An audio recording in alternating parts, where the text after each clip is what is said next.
Mesdames et Messieurs, les membres de l'Académie, Mesdames et Messieurs, soyez les bienvenus à la séance publique ordinaire du 18 juin. Nous avons un programme extrêmement intéressant avec des orateurs de très haut niveau, des domaines qui sont d'actualité. Merci. C'est un grand plaisir d'introduire Dr Marie-Christine Payen, qui nous fait l'honneur de venir aujourd'hui nous parler. Elle a fait des études de médecine à l'Université libre de Bruxelles, promotion 1987. Elle a entamé la spécialisation de médecine interne maladies infectieuses et comme spécialiste, elle est allée au centre hospitalier universitaire Saint-Pierre dans l'équipe du professeur Plumec où elle est aujourd'hui en fonction. Comme jeune interniste au contact des patients atteints de sida au début des années 90, elle a vraiment travaillé sur ce domaine, dans ce domaine. Elle a suivi une formation en soins palliatifs et a aussi pris en charge la douleur pour mieux accompagner ses patients. Elle a développé des activités de soins supportives à l'hôpital Saint-Pierre en parallèle à ses fonctions de spécialiste en maladies infectieuses. En plus du sida, elle s'est intéressée à la tuberculose, d'où la conférence d'aujourd'hui, réalisant une thèse sur les formes de tuberculose multirésistante et militant pour une prise en charge digne des patients, quelle que soit leur origine et statut social. Elle est aussi responsable de la clinique de médecine à la faculté de médecine de l'Université libre de Bruxelles. Dr Payen, merci pour votre présence. Monsieur le Président, Mesdames et Messieurs, chers collègues, je vous remercie de m'avoir invité à effectivement parler de ce sujet qu'est la tuberculose à travers le monde.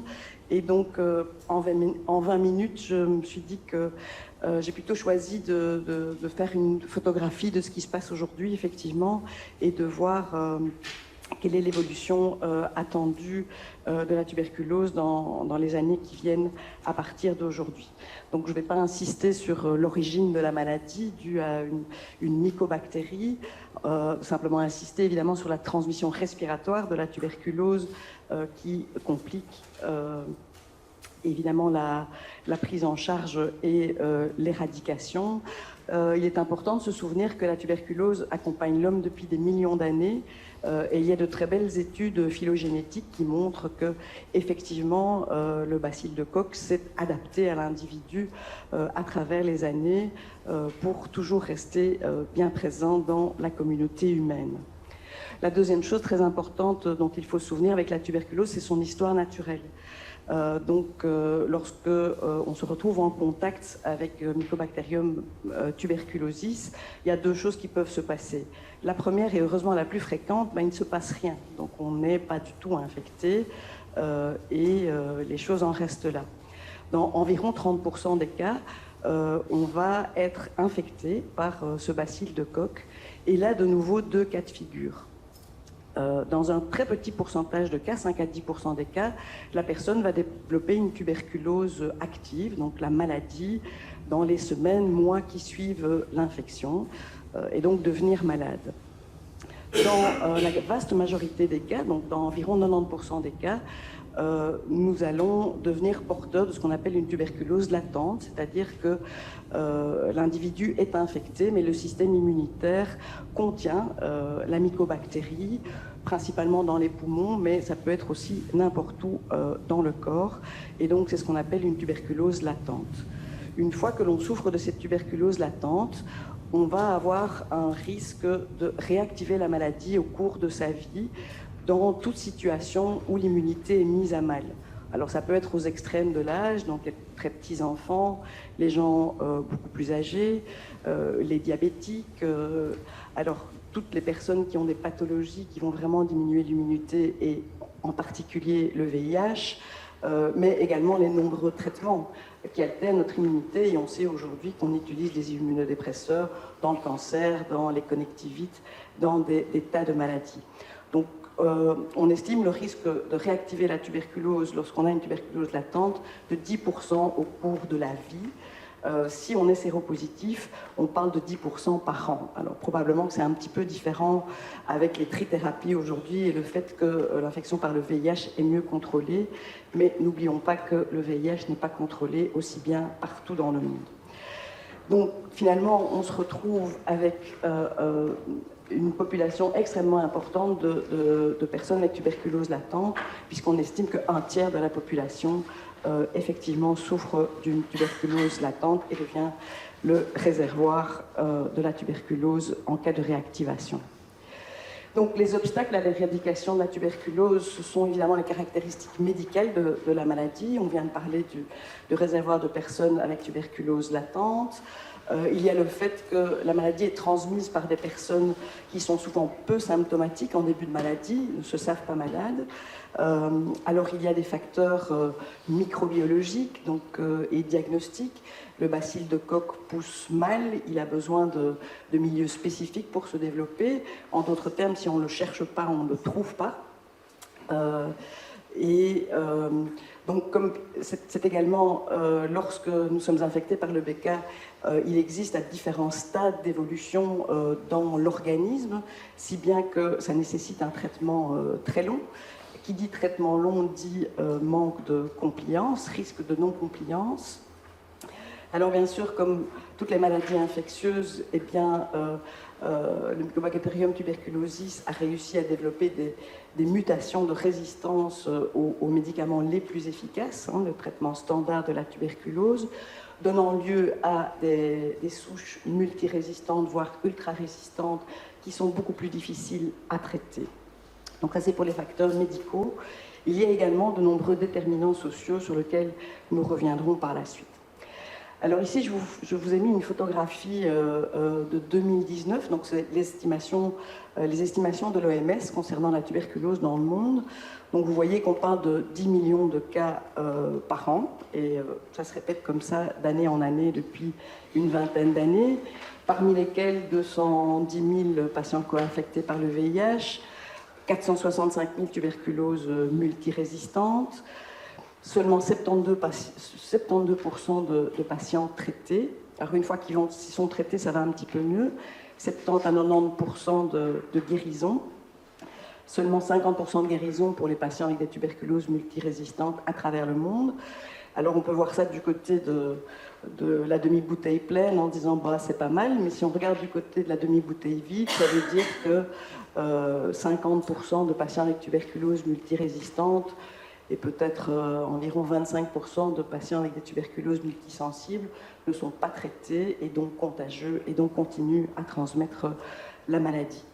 On parle également d'environ 1 200 000 décès. Donc sur la carte, on voit bien que la tuberculose prédomine plutôt dans l'hémisphère sud, en particulier en Afrique subsaharienne, en Afrique du Sud, mais on voit quand même que, je dirais, l'est de la région européenne de l'OMS est tout de même assez bien concerné, en particulier la Fédération russe. Je vous ai mis ici une photographie de la tuberculose multirésistante. Donc à gauche, on a le pourcentage de tuberculose multirésistante parmi les nouveaux cas de tuberculose, donc une personne qui présente la tuberculose pour la première fois. Et donc vous voyez que là, la carte est tout de même un petit peu plus différente. Ces cas se concentrent en Inde, en Chine, mais également en Fédération russe. Et sur la partie droite de la diapositive, vous voyez la même chose pour des tuberculoses chez des patients qui sont retraités, soit parce que leur traitement a échoué, soit qu'ils présentent une récidive de leur tuberculose. Et donc là aussi, vous voyez que la Fédération russe est particulièrement touchée, et donc c'est la partie du monde où ces pourcentages sont les plus élevés. Et donc c'est vraiment très important là-bas. Alors évidemment, en réponse à toutes ces problématiques, il y a eu de multiples initiatives ces 20 dernières années, notamment avec, d'une part, l'émergence du VIH qui a réactivé l'incidence de la tuberculose, mais également les tuberculoses multirésistantes. Donc l'OMS, les ONG, de multiples fondations ont investi pour tenter de réduire la morbidité, mortalité liée à la tuberculose. avec des ambitions plutôt optimistes, puisqu'il s'agit d'éradiquer la tuberculose en 2050.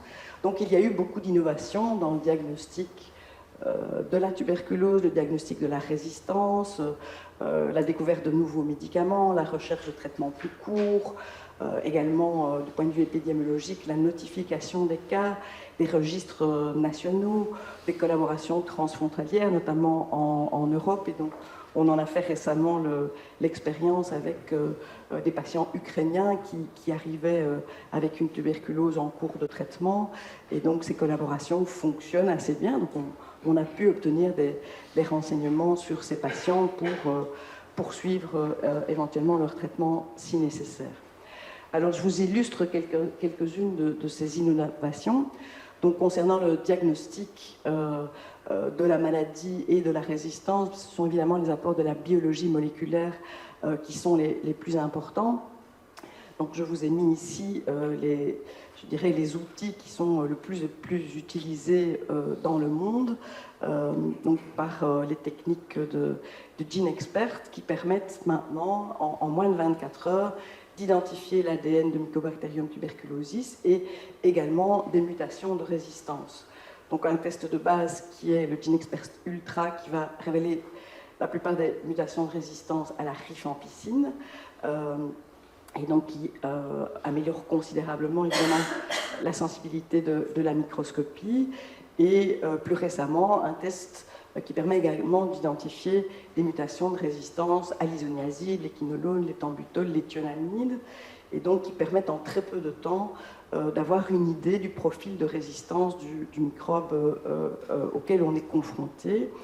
Se développe également énormément ce qu'on appelle le séquençage complet du gène, qui permet, lui, d'identifier toutes les mutations de résistance connues, en tout cas pour le BK.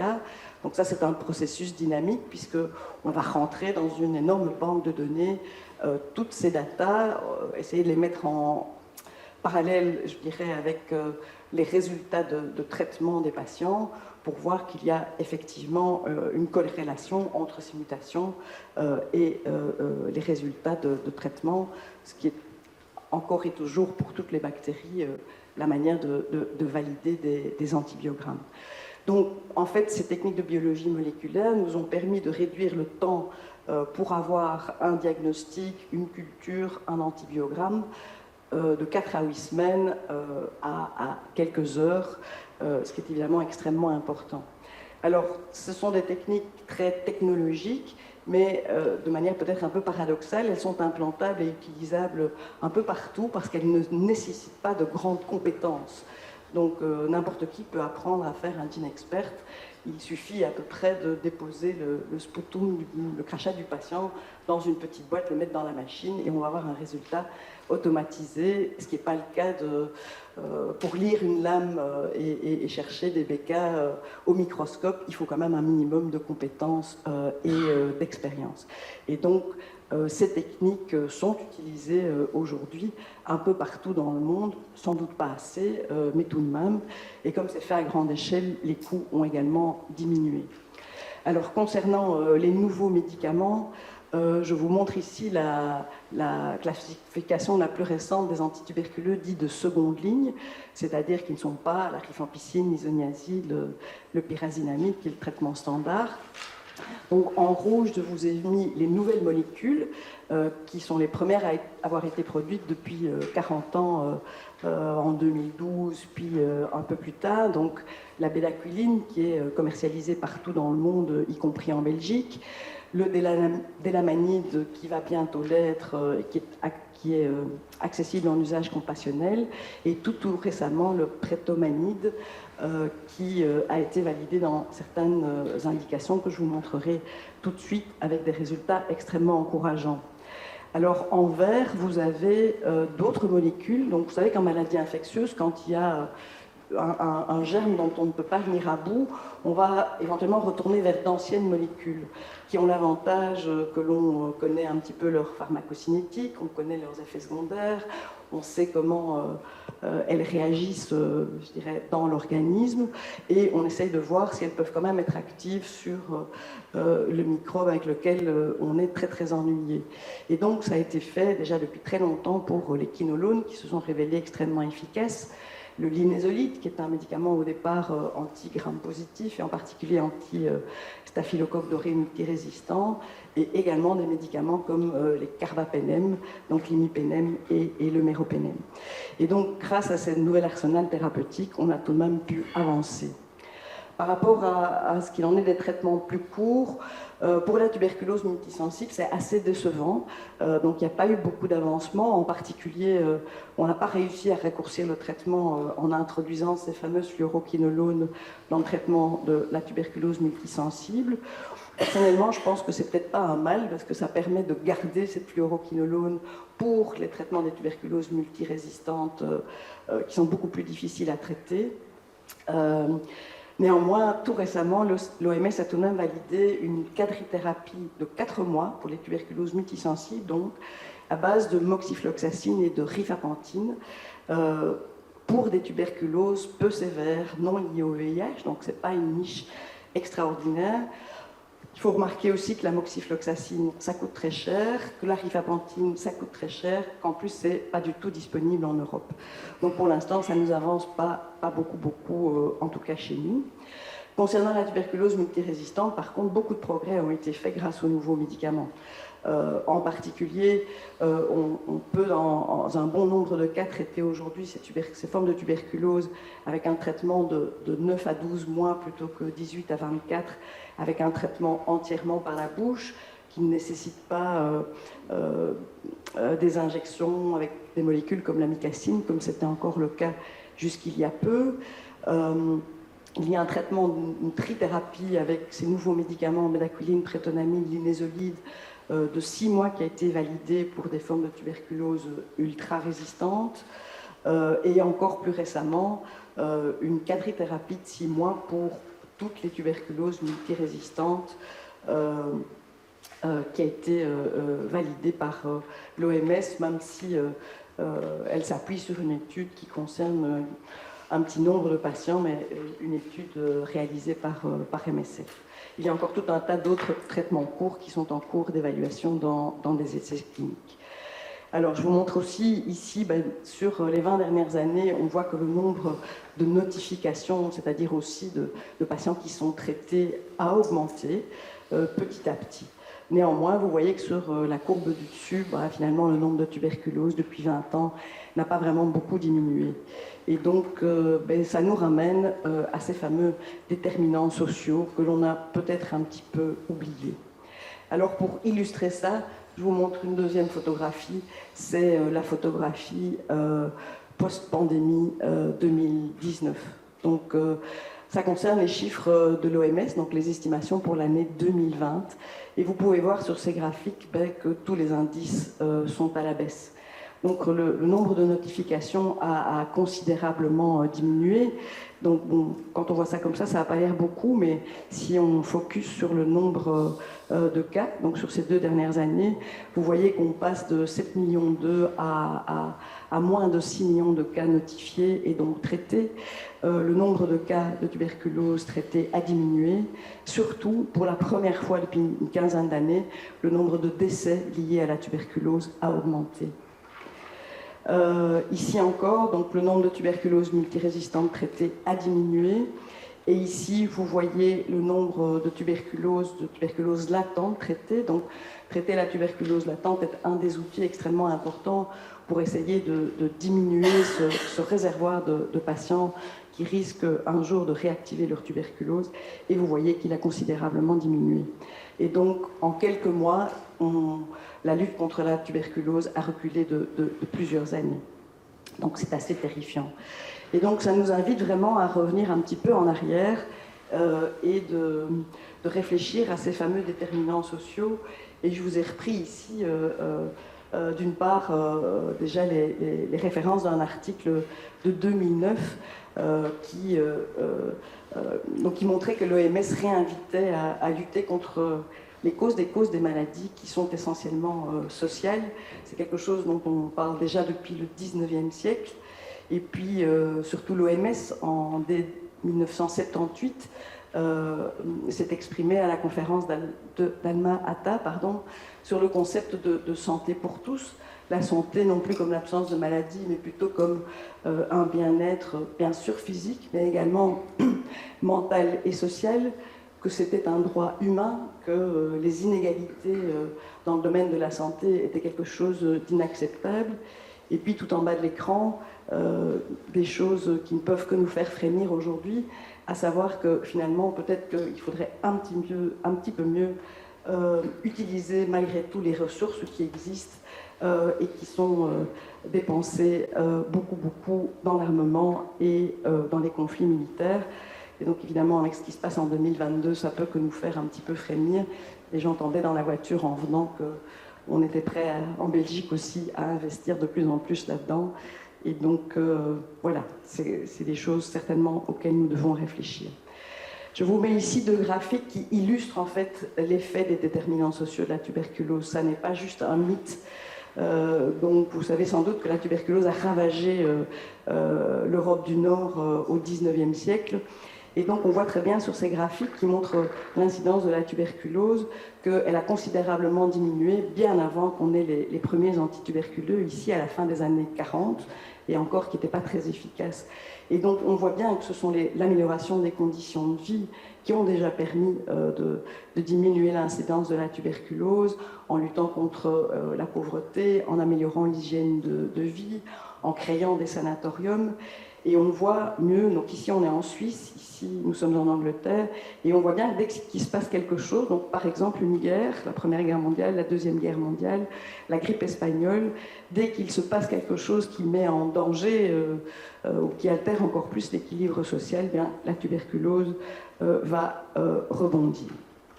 Et donc ici, dans un article du Lancet en 2015, on voit déjà bien le lien entre la tuberculose et la pauvreté. Je ne vais pas revenir sur tout parce que je pense que le temps passe, mais c'est clair que quand on est très pauvre, on a moins d'éducation à la santé, donc on va se soigner moins bien. Quand on est pauvre, on a moins accès aux soins, et donc on va être plus susceptible aux maladies, et notamment des maladies comme la tuberculose. Et quand on est gravement malade, ben, ça ne va pas vraiment, évidemment, améliorer notre situation financière.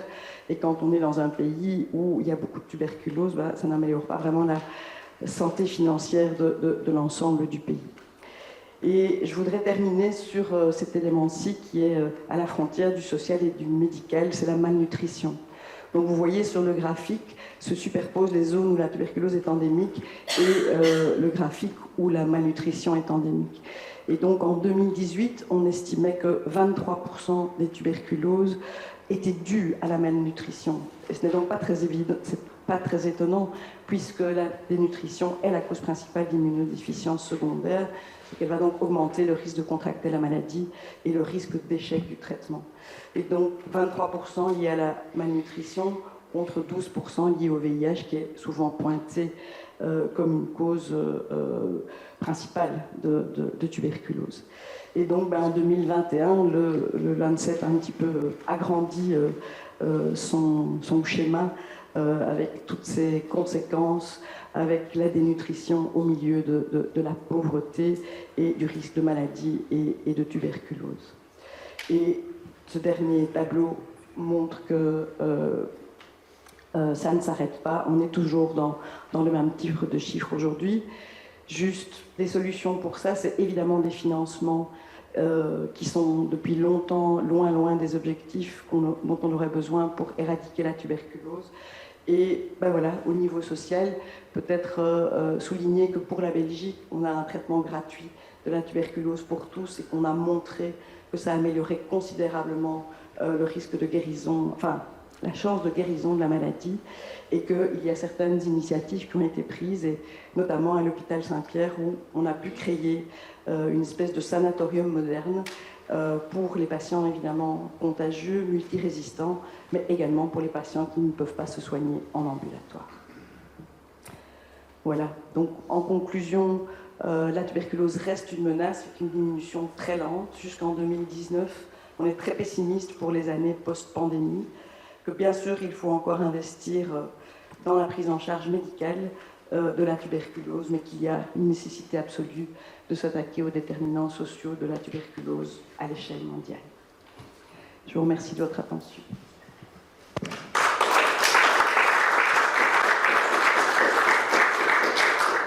Merci beaucoup. On va ouvrir la conférence aux questions, mais on n'a pas beaucoup de temps. Une petite question, le lysénolide.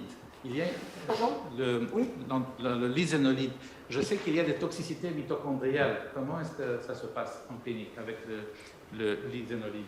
Il y a une toxicité mitochondriale. Les ribosomes des mitochondries. Est-ce que vous avez vu des problèmes? Il y a énormément de toxicité liée aux antituberculeux, mais pas forcément liée pour moi aux toxicités mitochondriales, mais c'est vrai que c'est une des choses qui est difficile, c'est qu'un certain nombre de patients ont des effets secondaires et ça peut les encourager éventuellement à arrêter leur traitement. Ouais. Professeur Louis Hu. Merci Madame pour cette mise au point. Vous n'avez pas dit un seul mot à propos d'une vaccination possible. C'est tout à fait vrai. Et donc, alors ça tombe bien parce que ça fait tout juste 100 ans que le vaccin, le BCG, a été inventé. Donc effectivement, le BCG a permis, en tout cas, de réduire les formes sévères et surtout les formes infantiles de la maladie depuis une centaine d'années. Malheureusement, il est peu actif chez l'adulte, et en particulier sur les formes contagieuses de la tuberculose, formes pulmonaires. Et donc on cherche désespérément un nouveau vaccin avec pas énormément de succès jusqu'ici. Merci. Professeur Pierre Couly. Merci beaucoup. Est-ce qu'il y a une place pour des médicaments? Est-ce qu'il y a une place pour des médicaments immunostimulants? Puisqu'il y a clairement oui. Alors il y a pas mal de recherches qui ont été faites dans ce domaine, avec pas énormément de succès. Alors, je dirais que plus récemment, et de manière un peu paradoxale, on a pu montrer, par exemple, que certains médicaments immunosuppresseurs, comme les anti-TNF, peuvent avoir un effet lorsque vous avez une réaction paradoxale. Donc, en fait, au cours du traitement de la tuberculose, il peut y avoir, alors que le patient commençait à aller mieux, il peut avoir une espèce de syndrome inflammatoire qui est particulièrement ennuyeuse, notamment au niveau du système nerveux central, où, comme on sait, il n'y a pas beaucoup de place. Donc, dès qu'il y a inflammation, œdème, ça peut donner de gros problèmes. Et donc, c'est un peu une découverte de hasard. C'est-à-dire qu'on sait que les anti-TNF peuvent favoriser la tuberculose, l'émergence de la tuberculose. Et donc, des patients qui soignaient des personnes nécessitant des anti-TNF ont repris leurs anti-TNF en cours de traitement de la tuberculose parce que le patient n'allait pas bien et que son Crohn n'allait pas bien ou je ne sais quelle autre maladie. Et de manière assez étonnante, le patient allait mieux. Et donc, ça rentre dans l'ordre d'une physiopathologie extrêmement compliquée de la tuberculose où en fait les défenses de l'hôte peuvent devenir toxiques pour l'organisme. Donc il y a une balance entre une immunité qui est favorable à l'individu et une immunité qui aggrave les destructions tissulaires. Et donc voilà, ces anti-TNF sont de temps en temps utilisés notamment pour la tuberculose méningo-cérébrale. Merci. Merci pour votre exposé. Je voulais vous poser une question par rapport au Mycobacterium bovis. Vous l'avez évoqué au début de l'exposé. Il était évidemment particulièrement important quand les vaches étaient tuberculeuses et que le lait que consommaient les enfants donnait lieu d'ailleurs par drainage lymphatique assez souvent à des mal de potes qu'on ne voit pratiquement plus maintenant. Ma question était de vous demander quelle était encore la place aujourd'hui dans le monde du Mycobacterium bovis par rapport à l'hominis. Alors, je vous avoue que dans le monde, je ne sais pas. Donc, je sais qu'en Belgique, on a quelques cas, quand même, de loin en loin. Donc, le bovis, on le suspecte lorsqu'on a une résistance de base au pyrazinamide, puisqu'il est intrinsèquement résistant. Donc, lorsque l'antibiogramme standard montre une résistance au pyrazinamide, on envoie au laboratoire de référence. Et donc, effectivement, il y a quelques bovis qui sortent, mais... Bon, voilà, je vous avoue qu'au niveau du monde, je ne sais pas. Merci beaucoup, professeur Ferrand. Merci pour le bel exposé. Un commentaire sur la technique X-Expert. C'est en effet disponible en Afrique, mais habituellement, on n'a que des résultats en positif ou négatif. Ceci dans les gros centres. Il faut savoir aussi que le coût de cet examen est à charge des patients et que souvent, ils n'ont pas de quoi payer. Un autre commentaire, c'est sur l'utilisation des quinolones.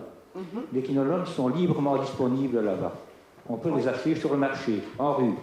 Et c'est fortement utilisé, même trop utilisé. Et dans quelle mesure est-ce que l'utilisation de cette médication joue un rôle dans l'émergence des résistances contre la tuberculose? Alors, donc, ce qu'on peut dire de ce qu'on a pu observer quand on a eu je dirais une poussée de tuberculose multirésistante en Belgique il y a quelques années, qui est heureusement stabilisée, on avait vraiment deux types de profils de résistance.